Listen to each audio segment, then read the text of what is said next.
Hey, it's LSFT here today, and today we're here to look at January 2023 sales. And we can look at this chart here. This is actually the US chart, and you can see that Acura has actually jumped 65% for January. And that's from 5,717 last year to now 9,488 units. And that's a quite good recovery. And when you look at their sister brand Honda, they've actually gone up 9.96%.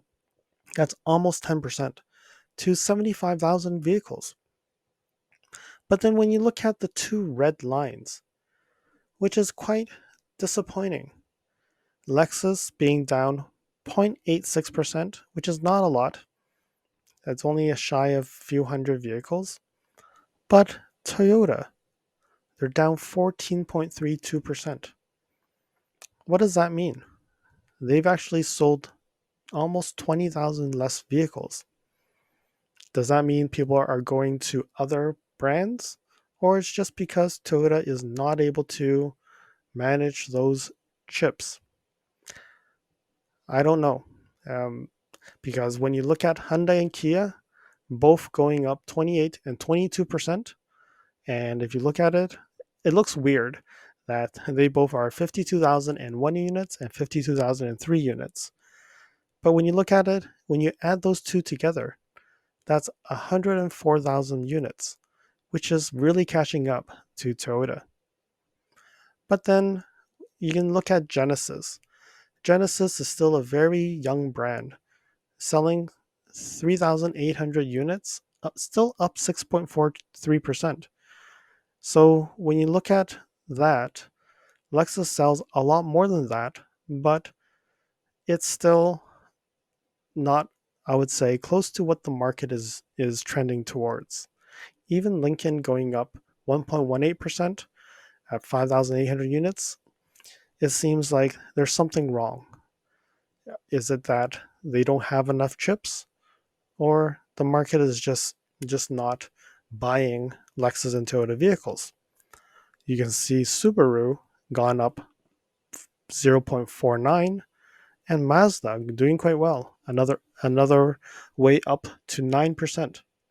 So overall, when you see who are the winners here and who are the losers, congratulations to Hyundai, Kia, and Acura.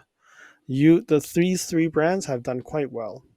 And unfortunately, other brands don't release their numbers that quickly, and even Toyota did not release the breakdown of their vehicles yet. So, and I'm not looking that they will. So we'll have to see. Maybe February, March, we'll see numbers of the breakdowns of these vehicles. So we're going to switch over to Canada. So now we moved over to the Toyota Canada's press release.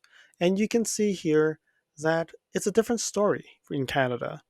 I don't know why Toyota Canada will actually be so much faster releasing these numbers officially on their press release. And in the United States, there's nothing at this point of recording. Maybe after I post this on YouTube, it would actually get the press release. But at this point, on February the 2nd, I still haven't seen the numbers yet. But if you look at in Canada, even though, yes, they sell way less cars, so counting them probably is much easier, I don't know. But when you look at here, it seems like a different story in Canada. Toyota Canada actually sold 12,859 vehicles in January 2023, and that's up 11.8% compared to last year, January 2022. So then when you look at the breakdown, Toyota division sold 10,574 units, up 3.2%. And when you look at that, they were saying that the Corolla Hybrid sets an all-time monthly record of 748 units. Well, again, Corolla Hybrids haven't been up in the market that long, right? So being able to sell like the most is probably not that hard. The Highlander sales also set a January record, while the sales of the best-selling vehicle, the RAV4, is up 30.4% compared to January 2022. That's a significant boost. And when you look at that, these are the numbers that we should be seeing in the United States, right? 30.4% on the RAV4. Wow. And then we go into Lexus. And you can see in Lexus in the United States, it was down 0.89%. But when you look at in Canada, even though, yes, in Canada, it feels like it's a Genesis market in the United States. They sold 2,285 units. Not a lot. But look at that number. It's up 82.9% in January 2022. And there's the sales of the NX, the RX, the GX, and the LS set a January record, meaning they've never sold that many vehicles in January for those four models. Quite interesting. Now we move down to the electrified vehicles. So they even broke this down. So they said that of the, how many? Of the 12,859 vehicles, 30.5% are electrified vehicles, meaning they are hybrids or plug-in hybrids or BEVs. And when you look at the Toyota division, it's 27.6% of those are electrified vehicles. And in the Lexus division, 43.7%. So almost 1,000 ish vehicles are hybrids or plug in hybrids. So seems like these are very good numbers for Toyota Canada. But I'm hoping that in the United States, these are the numbers that we should be seeing in the upcoming months. So now we've moved over to my spreadsheet. This is the Lexus USA sales. So information I received on the websites I've pulled information from, I got all the information except the UX. However, because I got all the models and I got the total sales for January 2023, I derived the UX number based on that. It's possible that they sold an LFA or whatever, that is no longer here. That may change that UX number a lot, but I don't think it's significant enough to make a big difference. So let's go over every single model and have a look. So the UX 865, which is actually quite low for a January. If you look at it, it went back up to 2019 where it actually got 806, like 791. Um, but then when you look at December, November, 700 to 1,000, that number seems to be still fair. And then we move over to the IS. IS is 1,661, which is quite comparable to 2021 and 2022. So no surprises here. Now we move on to the NX. Wow, look at that. 5,093 units.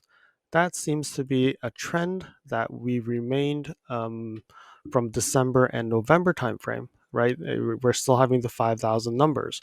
So you can see that production has ramped up since October. 5,500, 5,700, 6,000, and now 5,093. Much better than January of last year or any year, 2021, 2020, 2020, 2019 as well. So very good month for the NX, but unfortunately, we can't find the breakdown of how many are hybrids, how many are plug-in hybrids, and how many are really the 250 and 350s. Moving over to the ES, 2,199 seems to be one of the lowest of the past, let's say, 5 years. And now the RX. It's been down for 2 months, November and December, 3,700, 3,769. Now we finally see 7,957. So they have finally ramped up production in Cambridge. So hopefully we will start seeing the 9,000, 8,000, 10,000 units, and we'll have to see how that actually shakes out. The LS 179, again, the lowest of the 5 years that we have seen here. And then we move on to the GX. GX at 2095 is not too bad, didn't do as well as last year, but still not too bad overall. LC 114, it's hard to sell an LC in the winter, but they still got 114. Not that it's a mid pack if you look at the past 5 years. and the LX 156, much lower compared to last year and 2021. Not sure what's happening here. Maybe the chips are being shipped over to the RX and NX? I don't really know. And the LC 120, as this continues to slide, 207 last December to 120. I don't know what's happening here, but it is really time for a refresh on that model.